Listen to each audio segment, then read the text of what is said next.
All right, so let's build this keychain. So the first thing you're going to need is a keychain blank. I'm using an engraved charm that I made, a tassel, a rhinestone bezel, and a globe charm. I also have some jump rings here, and don't forget your pliers. They make it so much easier to open up those jump rings. The next thing I'm going to do is take out all of my jump rings and put them next to my charms and my bezels. That way I don't have to go back and forth trying to find what jump ring, where is it, what size goes best. It's already out and on the table. Once you have all of your materials and your pieces laid out, it's time to go ahead and start connecting everything. So the first charm that I added was the engraved charm. I added that one first.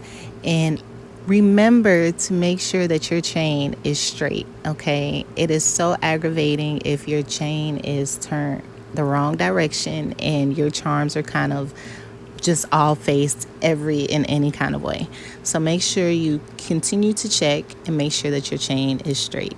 After that, easy peasy lemon squeezy.